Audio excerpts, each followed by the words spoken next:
এটা অনেকগুলো পাপড়ি দিয়েছে। আমরা এখন এসে গেছি নর্থ কলকাতা। তোমরা দেখেছো এত সুন্দর কলকাতা? আমি নিজেই 3 বার এসেছি। এখানে দুর্দান্ত লাগে, দুর্দান্ত শান্তি, এখানের লোকজন আমার খুব ভালো লাগে।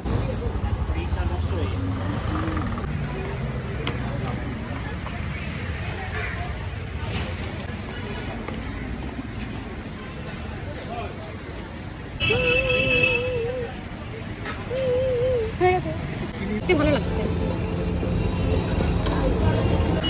পুরো ওই দিন থেকে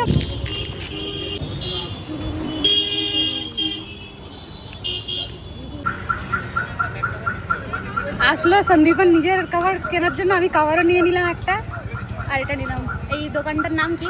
দোকান নাম লেখা নেই, আমিনিয়া সামনে। ওই তো আমিনিয়ার সামনে, ওইদিকে আমিনিয়া আছে, এই দিকের থেকে এই দাদাটার থেকে নিয়েছি। খুব কম প্রাইসে দিয়ে দিয়েছে, এর জন্য নিয়েছি অ্যাকচুয়ালি। এই আমাকে সাজেস্ট করলো না। Thank you thank you. আমাকে হালকা বরফ দিও।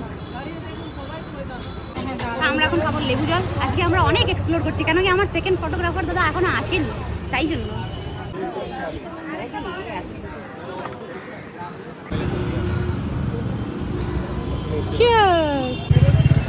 এখন আমরা এসে গেছি হাতিবাগানে। প্রচুর ভিড়, এর মধ্যে শ্যুট করেছি প্রথমবার। হাতিবাগানে আমি শ্যুট করেছি, রাতের বেলা শ্যুট করছি বিকজ বহুত ভিড়।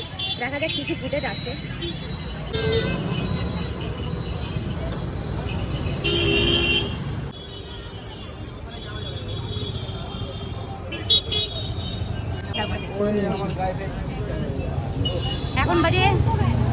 এখন প্রচুর বেজে গেছে, সেই সকালবেলা এসেছিলাম। এই ক্যামেরা নিয়ে বসে আছি, আমি ক্যামেরাম্যান এখন। আর এখন আমরা নিয়ে নিচ্ছি পাপড়ি চাট। কার কার পাপড়ি চাট ভালো লাগে আমাকে অবশ্যই জানাবে। এটা অনেকগুলো পাপড়ি দিয়েছে। তো আমরা এখন আছি মেট্রো, দমদম মেট্রোতে। কেমন হলো শ্যুট? শ্যুট কেমন হলো? এডিটের উপর করতে হবে কাজ। আরে হলো কেমন শ্যুট? আমাদের শ্যুটটা খুব ভালো বেরিয়েছে অ্যাকচুয়ালি। প্রথম শট থেকে খুব ভালো শ্যুট হতো, তাই না? আমি করছি তো, ফটো নেওয়া হলো না, ভাবলাম সুন্দর লাগছে। ভালো লাগে। আইফোন কিনতে হবে। তো চলো আবার দেখা হচ্ছে। টাটা।